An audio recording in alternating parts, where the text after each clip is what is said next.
we'll call to the podium Dr. Shefali Verma. She's an assistant professor of laboratory pathology and laboratory medicine, so she's visiting with ophthalmology today. All right. Thank you, everyone.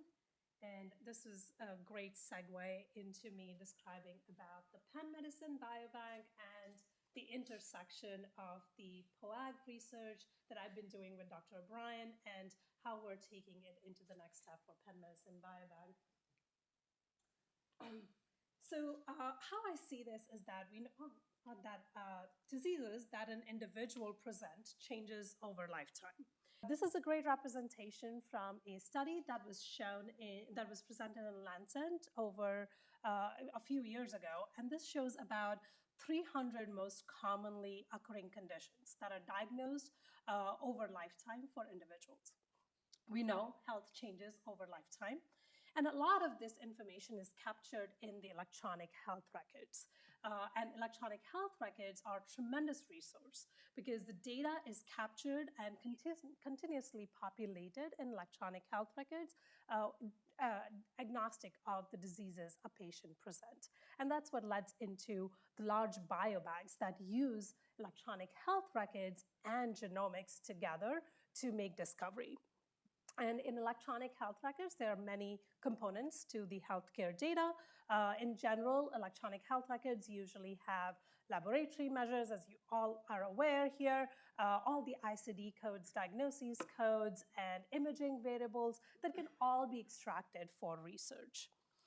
So what we've been doing is combining the electronic health record data with genomics and other omics to make relevant translational research and also discovery research. What we do a lot in my lab, and that's why you see a picture of a female here, is what I'm interested in understanding what is a disease that a patient will present or how a patient will react to a drug that's given. And we do know there are many factors that can influence that. For example, age, race, medical history, their family history, genetic predisposition, which I'll be talking about mostly, and other medications that they take, and other features that such as smoking and lifestyle. All of this I highlight is because it can be easily extracted from the electronic health records. And not that we only want to know when or what disease a patient will present at one time, but throughout their lifetime. That's why for one of the resources that we have here at Penn is the Penn Medicine Biobank. I know there's been interest in it, so if you've already heard about it, I'm sorry, but just to give an overview, that Penn Medicine Biobank is a single institutional research program. It is for every patient who walks into the University of Pennsylvania healthcare system, whether it be Hub, Penn, Princeton Hospital, and Lancaster and Chester County, and I think now even Doylestown and few others are included in here. They can be recruited into the Penn Medicine Biobank. There is both in-person recruitment and also remote recruitment. And for these patients, once they're recruited into the biobank, then we collect their blood and centrally process that. And then it is stored and DNA is extracted, plasma and serum, and other tissues are stored for all these patients. And for researchers who have access to the Penn Medicine Biobank, have access to their clinical data via the electronic health records. So if you are a researcher who's working with the Penn Medicine Biobank data, you can have just the recruited electronic health record data to look at, or both the electronic health record and the patients that also have genetic data. For genetic data, there's both genotype data and also exome sequence data on these participants. One interesting part about the Penn Medicine Biobank is even though you get all the de-identified data, there is still opportunities to recontact and do callback studies for participants. And that's where it really plays a role in combining and collaborating with many researchers here, where we can identify what are the patients that are already recruited. We may even have genetic data on them, and then be able to get more information, such as survey information, or be able to extract their ophthalmology information or call them back for more callback studies. So far, this is a little bit outdated slide.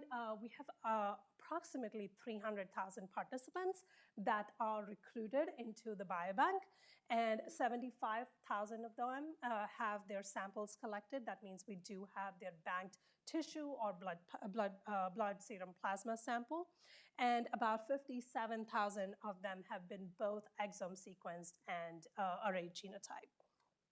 Also, Penn Medicine Biobank is one of the biobank in the United States that has large number of non-European populations. So we have about 30% of individuals that are of non-European descent. So that leads me to glaucoma and what we've been doing for understanding the intersection in the POAG study and the Penn Medicine Biobank. This is a slide from Dr. O'Brien, which shows that glaucoma is the leading cause of irreversible blindness. And there have been only 2% of genetic studies that are done in the individuals of African ancestry, even though we heard before that it affects individuals of African ancestry much more disproportionately than other individuals. And in the POAG study, we have about 10,000 participants that are self-identified as Black or African American, and they've been recruited here from SHI and other clinics around here in the Philadelphia. And there's a lot of deep phenotyping in this cohort. And that's what we used for our cell discovery paper that we were talking about a little bit before. We used several of the cohorts, which is POAG is the first one, and several other African ancestry cohorts to do a discovery genome-wide association study. But then we also used cohorts like Penn Medicine Biobank to actually do replication of our hits. Because again, as I said, these are not the same participants that are in the data sets. We have other cohorts as well that were utilized here along with the Penn Medicine Biobank. It's not the largest cohort for African ancestry, but it is well suitable for doing any replication analyses. In the Cell paper that was published last year, these are two of the novel hits that were reported, and the ROC1P1 and the DBFP2. This is showing that the effect estimates of the discovery result and also the effect estimates in all the other studies that were used for replication. And in Penn Medicine Biobank, you can see how the replication was kind of followed. Again, you see really large confidence intervals here because there is a small sample size, but they did follow the same direction of effect, and we were able to show that in that paper.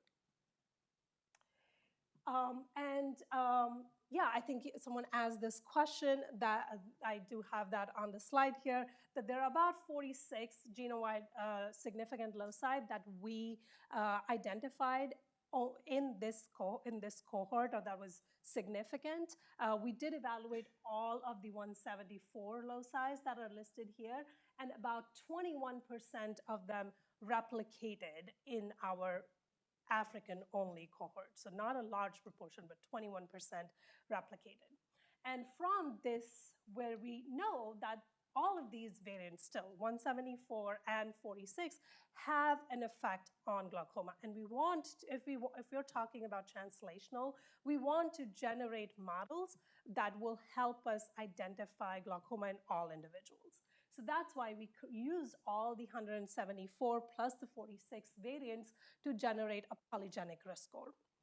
Very quickly, what a polygenic risk score is taking the sum of the effects of all the variants that you have in your discovery GWAS, which could be 1 million of them. We have tested several different models here for polygenic risk score, and I'll show work from Yan Zhu that has shown all the different models we have tested. But in here, we've mostly come up with these 174 plus 46 variants to be included in the polygenic risk score. So what we do is we get the estimates of these from the large GWASs we have done, and then for every individual, we develop a score that is a single score based on their genetic burden of glaucoma.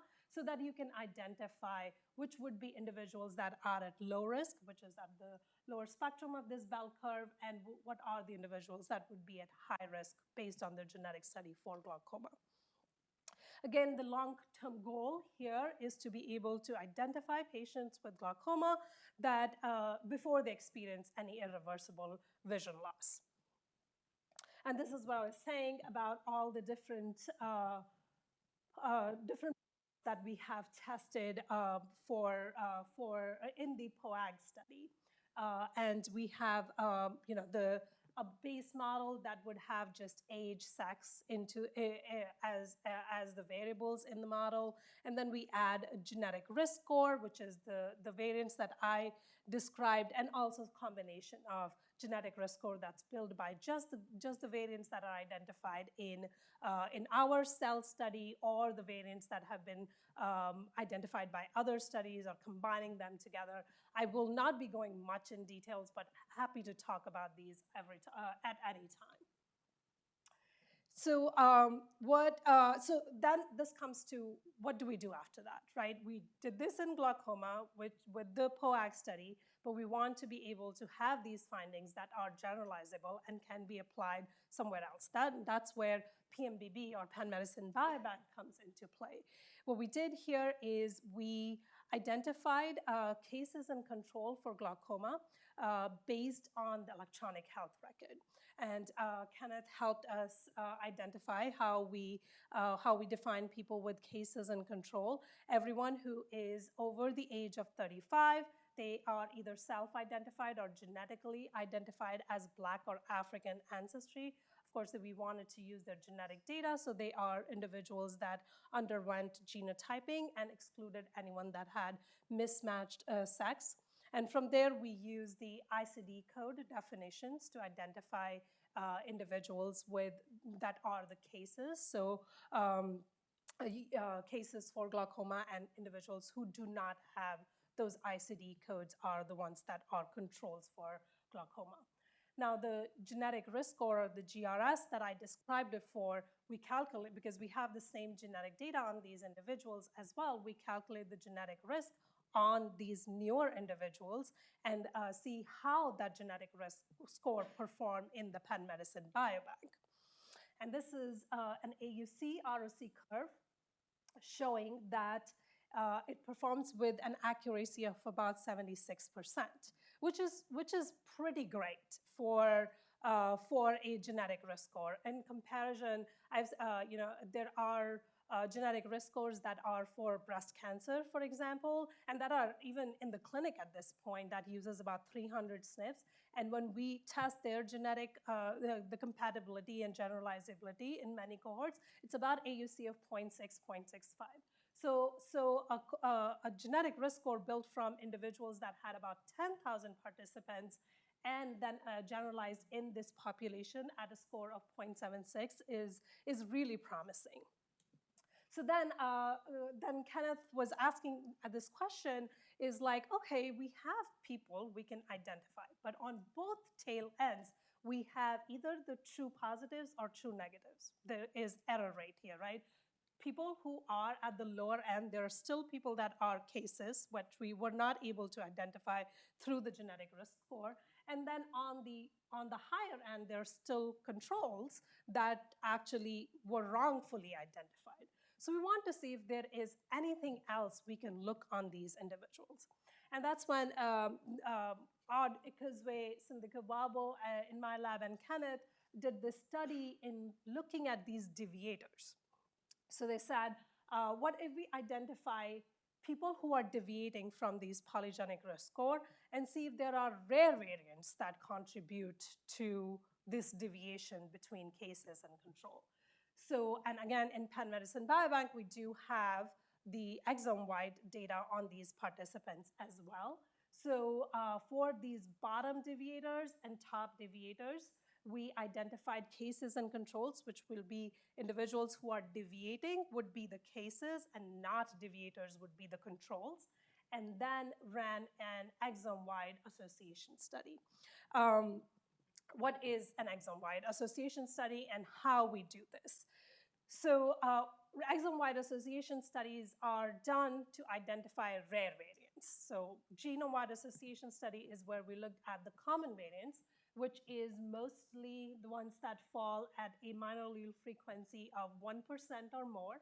And these are usually variants that have low to modest effect estimates. That's why when we combine their effects, a polygenic risk or something like that help us identify individuals that are high risk or genetic burden. But for rare variants, that are the ones that are less than 1% minor allele frequency, these are the ones that are usually expected to have more high effects.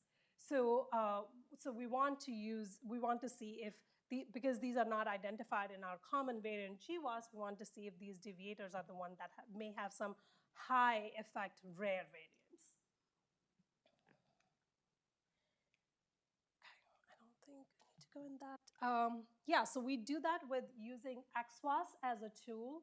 I want to quickly explain that we're not able to just test each rare variant because these are pretty rare in the population. We wouldn't have the power in the small data set to test each rare variant. So what we do here is we collapse these rare variants together based on their gene boundaries. So for example, for example, if we have cases in control that have all these different variants that are called through sequencing, we identify first what are the variants that are damaging. So we would annotate them using different tools to identify if they are loss of function variants, missense variants, synonymous variants, and then collapse the damaging variants together to identify the burden of rare variants together in a gene, and then test the association of this gene burden with cases and control status. So we did this in actually two different biobanks, which is the Penn Medicine Biobank I've explained, and also the All of Us Biobank, which is, I didn't go much into detail for that because it's publicly available here in the United States. It is one of the largest biobank. It's highly diverse. It also has genetic data on about 500,000 individuals that are linked to the electronic health records. And we've been using that very frequently in many of these studies. So we did this study in those, sorry, how do I go back? Yeah, so we did that study in both of these biobanks and actually identified one single gene, TRIOP-BP, that is linked in our bottom deviators. And we are exploring that further. So with that, I would leave to say, where are we going next? I think there's a lot of opportunities here and the synergy in combining the data across different biobanks and also finding data sets that are for replication, where our goal is to be able to use to develop methods that use different factors to identify individuals that are high and low risk, as I described before, but more importantly, also be able to identify subtypes. I think we were getting to that at some point today, is to see what are the individuals that will be at very high risk for blindness so that we can intervene on them much faster than maybe individuals that are either at low risk or would respond to standard treatments. And this is the future clinical direction that we're proposing in the grant. And this is a slide from Rebecca. I'm sorry, I forgot to put your name on there. But essentially what we want to be able to do is, at a primary care physician, be able to get a test that would have the variants or the rare variants and common variants that would help us identify these different categories for intervention for glaucoma. And for everyone who is interested in looking at the Penn Medicine Biobank, this is Penn Medicine Biobank research portal. I've put the QR code here. This gives a lot of information on the number of individuals that are there and how you can apply for access to this data set and fill in the forms. I have given some more details here on how you can apply for the access. For applying for access, you would need to have an IRB protocol and description of your study, and then it's a very easy small form to submit, and then it gets through the approval process. And Penn Medicine Biobank clinical informatics team does a great job at updating both the phenotype browser and the genotype browser that are really useful to explore. This tells us this tells you how many patients are there, what are their demographics, and you can actually search through different ICD codes that you may be interested in, medication values, and build your cohort within this system. Same if you have genetic variants or genes that you are interested in, want to see how many patients have that genetic variant. That can also be done very easily through the genotype browser that is also on the website. Last but not least, this is the new tool that they have put through. It's called PMBB Navigator or NAV. And here you can combine both genotypes and phenotypes and actually build your cohort and then send a request to the Penn Medicine Biobank team to give you that data if you have an approved protocol. Obviously, all of this work and many others that I didn't talk about, it would not be possible without the support of Dr. O'Brien and the funding support that we get, and both Dr. O'Brien's team and my lab that are listed here. And I will leave you at this, again, the PMBB QR code and also some more information about my lab.